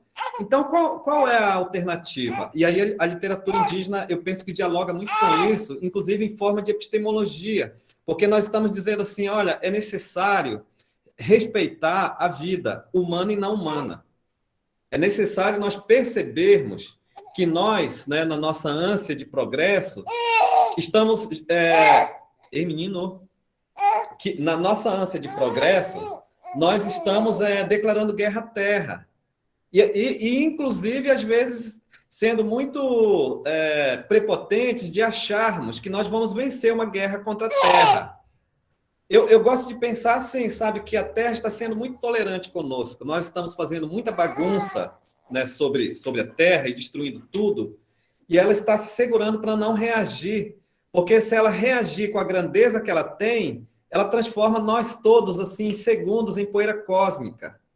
E nós ainda queremos inverter agora, sabe, os ecologistas querem inverter uma forma de pensar ao dizer que nós vamos fazer um esforço para salvar a Terra. Não é salvar a Terra, é salvar a nós. Aí eu diria, a nós e as futuras gerações, né? Então, eu diria assim que a literatura indígena traz todos esses diálogos. À medida que nós trazemos, sabe, os modos de organização e de concepção de mundo e de formas de pensar dos nossos povos, nós estamos, assim, reafirmando as nossas identidades, reafirmando pactos com os nossos antepassados, com os espíritos das guerreiras e guerreiras, e, ao mesmo tempo, nós estamos dialogando com essa sociedade em crise, dizendo assim, gente, esse caminho está errado, entendeu? Vamos repensar toda essa trajetória que está tudo errado, vamos refazer, né, o caminho. Inclusive, eu diria assim, sabe, que nesse momento de uma crise tão profunda, é refazer o caminho, mas não é refazer para um futuro muito distante, não. É refazer para o momento pós-pandemia, entendeu? Quando nós voltarmos para as relações presenciais, nós já temos que estar estabelecendo e nos organizando em critérios de uma outra forma, sabe, de relacionamento com as pessoas e com o que nos rodeia, que é a vida, né, geral. E, nesse sentido, pensar assim, que o rio, os animais, as árvores, né, as montanhas, elas são tão importantes quanto a vida humana, né? Então, não é privilegiar somente o respeito à vida humana, é o respeito à vida humana e não humana. Eu diria, sabe, para fechar, que a literatura indígena ela dialoga com isso tudo. E, nesse sentido, ela é uma epistemologia, ela está dando uma lição para a humanidade. E, para nós, reafirmação, né, identitária. É isso. Gratidão, professor. E está surgindo alguns comentários aqui. E algumas perguntas também direcionadas à Cacique Jesuína. Vou ler um aqui, professora, e gostaria que... Professora, novamente. Olha para aí. Mas é possível educadores e educadoras decolonizar os conteúdos dos livros oficiais nas salas de aula, apresentar aquela versão escrita nos livros e desmascarar ela nas salas de aula a partir da origem dos próprios estudantes do seu território?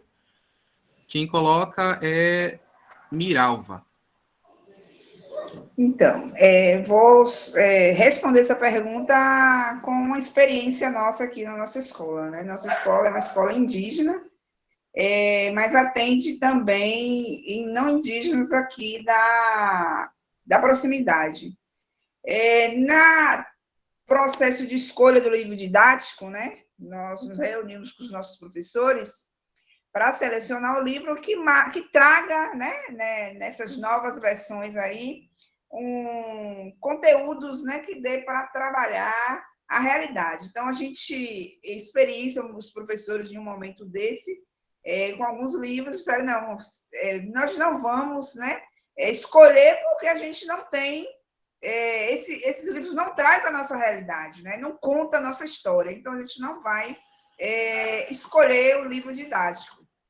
E aí, nós, né, eu e o diretor, que é Leonardo, né, nos olhamos assim e aí trouxemos a reflexão de que a gente precisa trabalhar, né, porque nós, professores, né, hoje que estamos oportunizando um novo conhecimento, novos momentos de construção, né, dos sujeitos construtores e participativos da história, tivemos uma educação, né, que não deu essa abertura, né, para a gente. Um exemplo é o povo tupinambá. Nós fomos reconhecidos eticamente em 2000, então é bem recente. Mas e as nossas vivências, né? E as memórias dos nossos anciões? Então, o livro didático, né, que os professores utilizam na escola, não vai trazer, né, mesmo depois aí dessas modificações, todo o histórico das populações indígenas, da sua região ou do seu estado. Então, o que é que nós refletimos com o professor naquele momento? Que ele precisava escolher esse livro e utilizar esse material, né, para que esse aluno ele construísse em cima desses conteúdos que não traziam a sua realidade, né? Aí vai lá a questão da contextualização. Então, nós, professores indígenas, né, na nossa prática em sala de aula, hoje, né, nós entendemos o seguinte: nós somos indígenas, né, estamos ensinando para índio e não indígena, porque aqui na nossa escola tem também alunos não indígenas, e a gente precisa criar instrumentos que possibilite, né, utilizar o que a gente tem em mãos para trabalhar. Então, esses livros didáticos que não trazem a realidade, né, da população indígena, nem da região, nem do estado, nem do Brasil, a gente utiliza aqui com formato de reflexão, né, e de desconstrução. Eu gosto muito dessa palavra, a gente utiliza muito isso. Então, quando a gente para e se depara com algo que não traz, né, a nossa realidade, então a gente utiliza para levar a reflexão, a desconstrução, e daí os alunos eles construírem a sua história, né?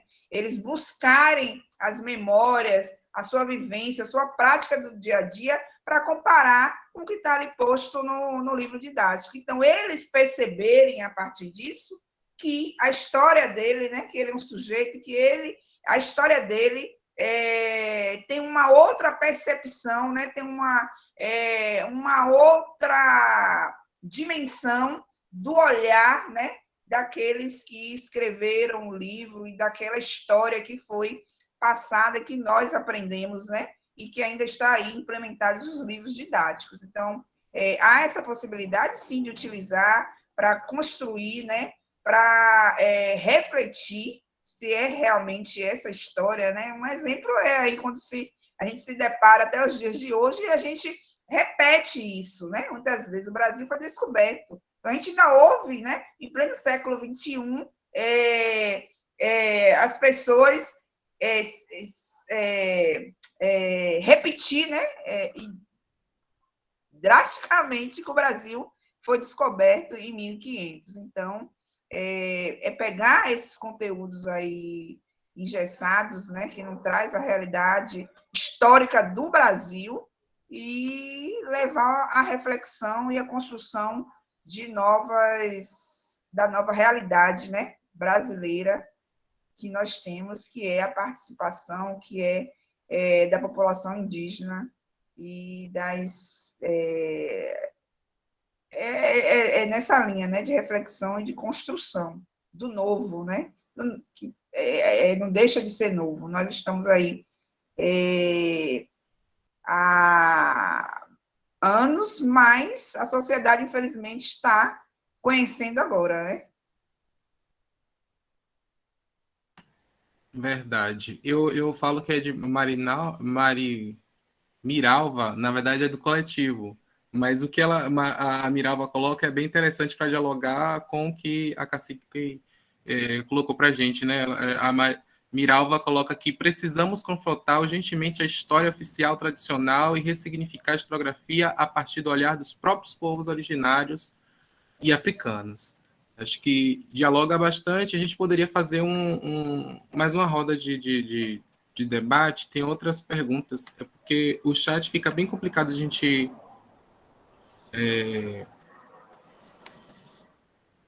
Aqui, deixa eu ver. Quem coloca é o grupo de pesquisa, docência e currículo formação, né? Eu não sei nem quem está por trás, esse é o Tata, né? Ele coloca o seguinte: professor Edson Caiapó, é possível pensarmos em uma educação escolar indígena ou até mesmo uma educação indígena como ferramenta da retomada dos territórios e identidades? Vou responder. Olha só, só lembrando assim, tá, que eu escrevi no chat agora, estou escrevendo só com uma mão aqui por causa desse rapazinho, sobre a Livraria Maracá, que é uma livraria especializada em literatura indígena. Inclusive tem livros meus de publicação minha. Quero até fazer uma propagandazinha, olha, lançamento Um Estranho Espadarte na Aldeia, da editora Primata. Depois eu posso até falar um pouquinho dessa obra. Mas olha só, sobre essa questão aí colocada, eu queria iniciar a resposta num formato assim, sabe? De pensar assim, nossa, que estranho, né? A escola que tanto violentou os nossos povos, né?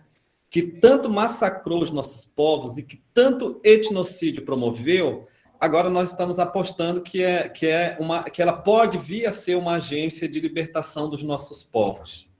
Né? Vamos pensar assim, quando os portugueses chegaram aqui em 1500, eles criaram uma forma de educação para salvar as almas dos nossos povos e civilizar, entre aspas, né? Então, né, levavam as crianças para as missões e lá as crianças eram doutrinadas.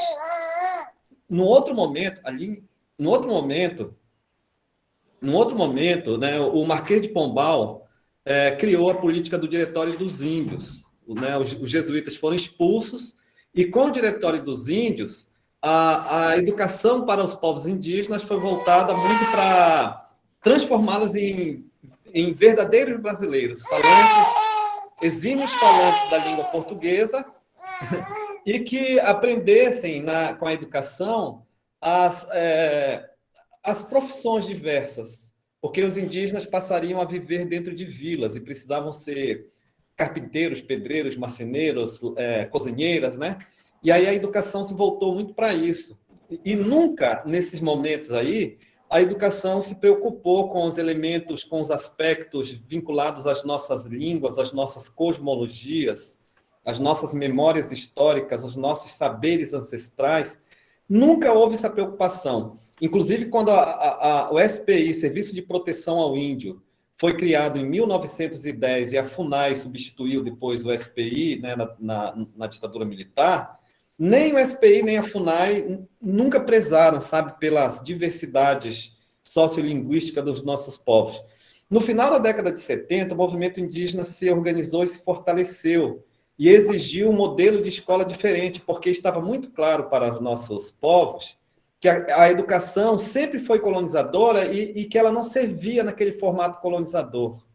E aí nós começamos, então, a alinhavar a proposta de uma educação escolar diferenciada, intercultural, bilíngue, comunitária, específica, sustentável, que tenha a nossa cara, que seja contextualizada com as nossas diversidades. Essa escola, ela está muito bem amparada do ponto de vista legal. Inclusive, o artigo 78 e 79 da LDB são diretos assim em relação a esse formato de escola e que depois vem todo um corpo jurídico, jurídico, né, vamos assim dizer, amparando esse modelo. E que eu acredito piamente, para ser bastante objetivo na resposta, eu acredito piamente que se nós conseguirmos implementar essa educação escolar indígena diferenciada no formato que nós temos discutido e no formato que nós conseguimos emplacar do ponto de vista legal, eu não tenho nenhuma dúvida que nós conseguiremos fazer esse movimento tranquilamente, formar os nossos guerreiros e guerreiras para serem excelentes retomadores dos territórios originários, para terem as suas identidades fortalecidas e mais, e para fazermos com tranquilidade a gestão dos nossos territórios. A educação ela tem que formar para a gestão dos territórios, né? Uma gestão sustentável. E formar guerreiros de excelência. É isso. Gratidão, professor.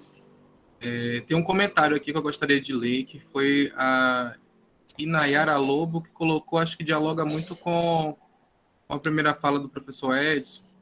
Ela vai colocar o seguinte: ao observar o papel da conversão do cristianismo dentro da colonização, sempre volto o pensamento para a importância da espiritualidade.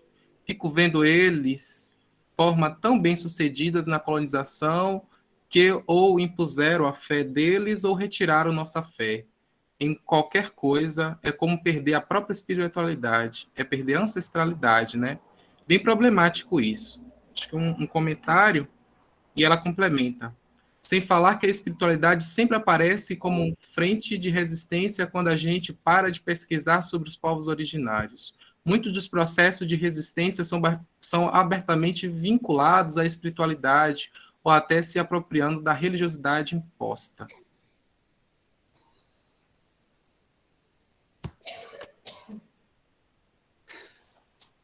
Quiser trazer algum comentário a respeito?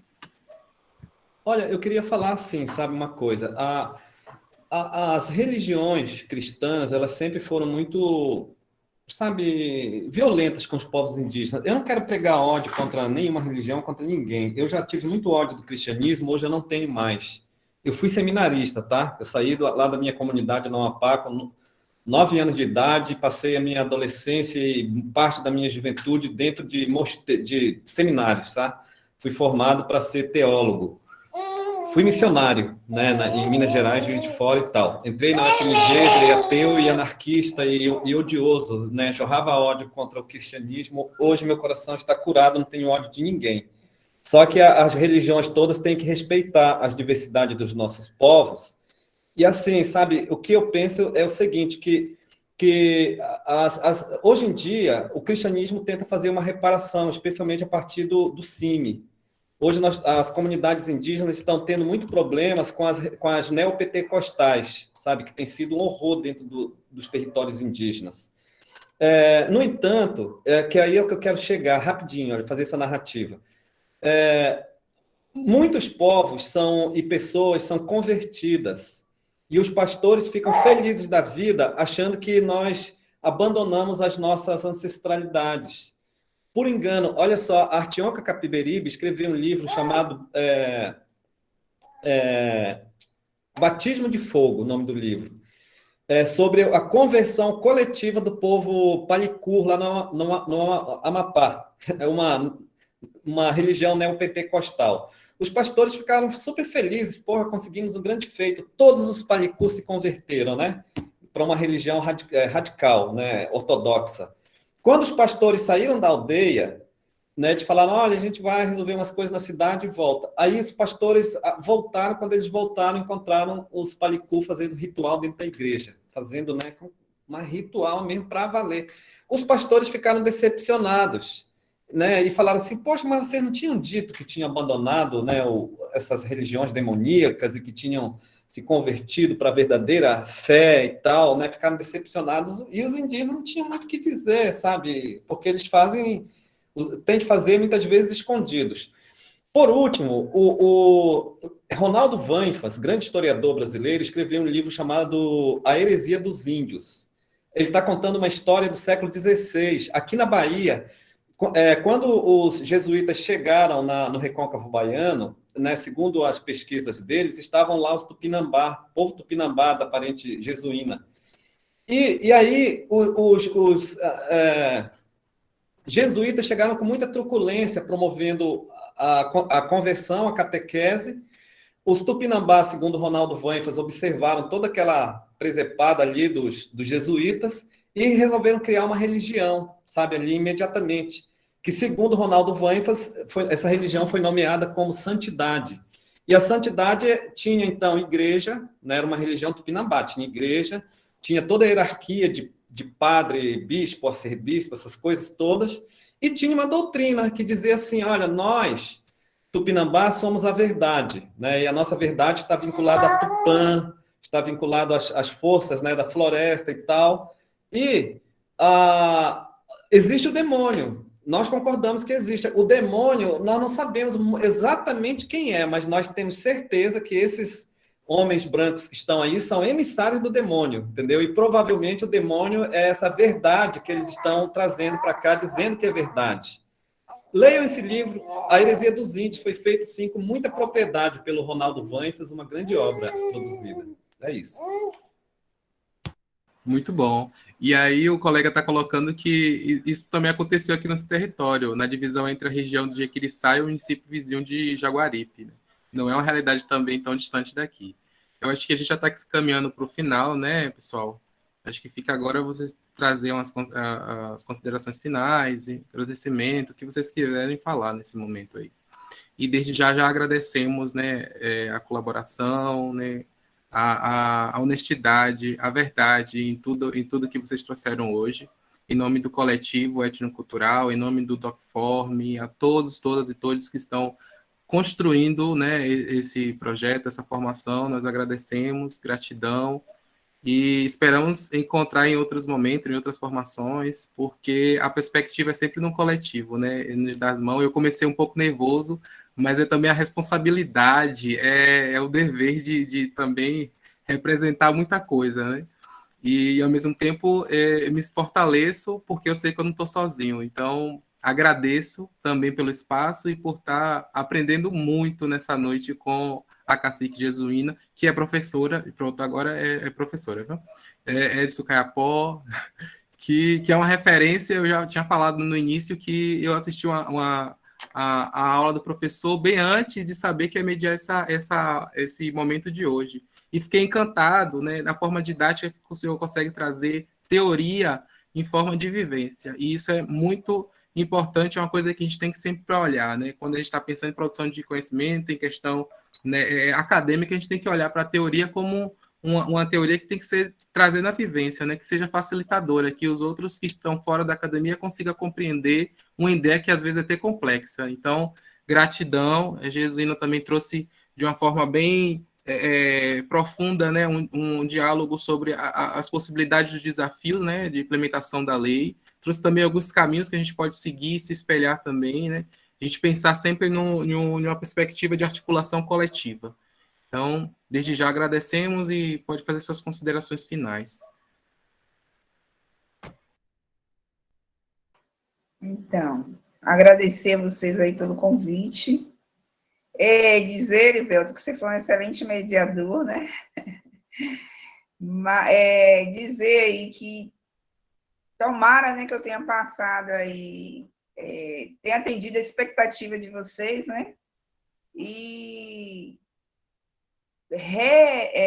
reafirmar, né, a necessidade realmente de buscar as memórias, né, a história local, de possibilitar esse trabalho multidisciplinar, né, buscar, como o professor Edson, a história do território, né? Então, essa história do território vai permitir que você tenha muito conteúdo, né, para explorar, muito conteúdo para trazer para a sala de aula, e isso vai direcionar os costumes, né, aos povos que está aí, né, ao povo que está no seu município. Isso é importante, quando eu disse lá que a gente nos choca quando a gente percebe, né, que as pessoas que moram no município, ela não conhece quem é a população indígena pertencente ao município, né?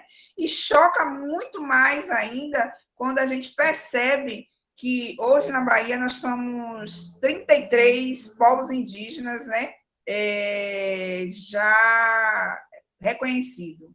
E a gente vai continuar aí crescendo com esse número, né? Mas quando a gente percebe que os governantes, né, que as pessoas, que a sociedade, ela não sabe dessa informação, que na Bahia tem indígena, que na Bahia tem 33 povos indígenas diferentes, com práticas diferentes, com cultura diferente, né, com seus costumes e suas especificidades, né? E isso é importante, né? que nós, professores que estamos na sala de aula, que a gente possibilite isso. Então, esses são os avanços necessários. Esses avanços necessários só vai ser possível com a coletividade, com a disponibilidade de cada um de buscar, de fazer esse diferente, né? Que esse diferente, com certeza, vai modificar os pensamentos da sociedade, né? Então, essa a intenção, né? É esse o caminho, né? Que nós, professores, educadores, responsáveis pelas modificações sociais, porque nós somos responsáveis, né? Porque a gente percebe antes de todo mundo e porque a gente está ali com a possibilidade de, através das reflexões, das construções, das metodologias, levar à construção de novos pensamentos, né? Então, isso é importante, isso a gente tem que dar continuidade, isso a gente tem que buscar, e a importância de se buscar, né? Nas formações, esses conhecimentos, para quando for transmitir realmente com o conhecimento do que está passando, né? Para os alunos, para os professores de informação. Então, agradeço o convite, né? E que venham outros momentos, né? Com outros colegas ou com nós mesmos, né? Contribuindo e compartilhando um pouquinho aí das nossas vivências, né? Que isso aí é a nossa vivência, né? O que a gente tem vivenciado, estamos compartilhando com vocês. Muito obrigada. Catupituna. Olha só, eu quero encerrar assim, lembrando de uma fala do Carlos Marighella. Carlos Marighella foi um grande desassossegado na história do Brasil, e tem uma frase dele curta que diz assim: não tive tempo para ter medo, sabe? Que isso seja lema para nós, e assim, inclusive, não devemos ter medo de nos olhar no espelho e enxergarmos a beleza, sabe? Olha, como somos bonitos, lindos e diversos, né? As nossas pertencimentos, identidade indígena, né, identidade ancestral, é uma beleza muito grande. E nesse aspecto de não ter medo, sabe, pensar assim também, porque as pessoas, a sociedade do entorno fica querendo julgar e dizer quem é indígena e quem não é, né? Autorizar e desautorizar. E para nós isso não tem validade, porque, olha, o que a sociedade do entorno acha ou deixa de achar sobre os nossos pertencimentos não tem nenhuma validade. O que tem validade é o autopertencimento e a organização coletiva, sabe? Se estão dizendo que não é, meu problema de vocês, não interessa a opinião de vocês, entendeu? E assim, pensar mesmo nessa coisa de que nós temos que fazer um movimento de descolonização, ou de decolonização, né, como quisermos chamar. E isso, eu fico pensando assim, que do ponto de vista do pertencimento indígena, aí eu acho que vem um ranço meio cristão nessa fala agora, sabe? Mas que é um ranço bom, digamos, que é o de pensar assim, que nós temos que tomar uma postura de apóstolos, sabe? Porque, veja só, se os apóstolos cristãos chegaram por aqui para nos colonizar, e uma colonização que veio pela cabeça, pela consciência, né, de tentar arrancar o nosso pertencimento em nome da salvação das nossas almas, agora, como apóstolo, nós vamos fazer um movimento inverso, que é de converter essas pessoas no sentido de respeito às nossas diversidades e respeito à vida humana e não humana, sabe? Respeito a tudo que há de mais sagrado, de verdade, que é o que está ao nosso redor, né? As pessoas e as coisas que nos rodeiam. E que esse movimento de descolonização não vai acontecer, sabe, como eles fizeram, sabe, tentar fazer lavagem cerebral nas nossas cabeças. Vai começar pelos pés, com os pés no chão. O chão, território sagrado, espaço cosmogônico de produção e reprodução da vida. Nós temos que assumir a postura de jardineiros, de jardins que nós recebemos dos nossos antepassados e que cabe a nós cuidarmos desses jardins, que são os nossos territórios originários, cuidar para que as outras gerações, né, que virão depois da gente continuem por aqui, tranquilamente, dentro dos seus pertencimentos. E, complementarmente, esses jardins serão cuidados para nós em benefício da humanidade. Em benefício da humanidade, porque a humanidade criou um projeto de progresso que foi o de destruição. Então, agora nós vamos propor a reunião, a união de todas as pessoas, né, que nós peguemos nas mãos um dos outros e façamos um movimento de reconstrução de tudo que foi destruído em nome do progresso. É isso, meus parentes. Muito obrigado. Fico à disposição para outros diálogos. Gratidão. Eu gostaria de finalizar com um texto. A gente começou com Maria, vamos terminar, fechar essa roda, esse ciclo com Maria também. Um poema de minha autoria, chamado Maria. Com roupa rodada, boca afiada, língua destravada. Depois de ano cuspindo sangue de silêncio, hoje minha voz grita ritmo de samba de roda. Um batuque, pés velhos pisando o chão que a gente pisa. Um terreiro de vó Maria. Quem samba como Maria? Qual Maria, meu filho? Eu grito Maria. Maria Paula, Maria Lacerda, Maria José, Maria de Bié. São tantas Marias. Eu tenho a minha Maria.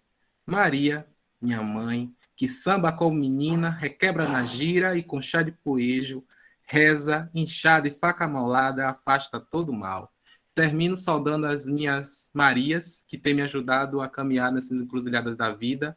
A Maria Paula, minha avó, a Maria Lacerda, minha avó, a Maria José, a minha mãe, minha guerreira, e a Maria de Bié, a matriarca do samba de roda daqui do Guerém. Em nome dessas todas Marias que têm produzido vida com o chá, com as rezas, com a enxada e com a faca molada. Porque a gente não é brincadeira, não. E vamos na retomada, porque a gente quer terra, a gente quer uma educação de qualidade e a gente quer esses espaços, né? Gratidão, estou muito feliz e bem tranquilo. No início eu estava um pouco nervoso, mas agora eu estou muito leve. E a gente continuaria batendo essa conversa aí até amanhã de manhã. Elivelton, você me permite, só uma coisa assim, que eu acho importante falar, sabe? Está sendo organizado, e eu estou colaborando na organização, do primeiro Fórum Nacional de Educação Indígena e Quilombola, que vai acontecer em Brasília, entre os dias 4 e 8 de outubro. Né? Vai acontecer em forma de acampamento, ali na região da Esplanada dos Ministérios. Então, tem vários grupos se organizando, né? Só para, de repente, alguém aí, né, puder participar, vai ser muito interessante, viu? 4 a 8 de outubro, primeiro Fórum Nacional de Educação Superior Indígena e Quilombola, tá bom? Milênia, eu mandei uma mensagem lá com o número da moça, viu? A gente vai se falando. Até mais. Gratidão.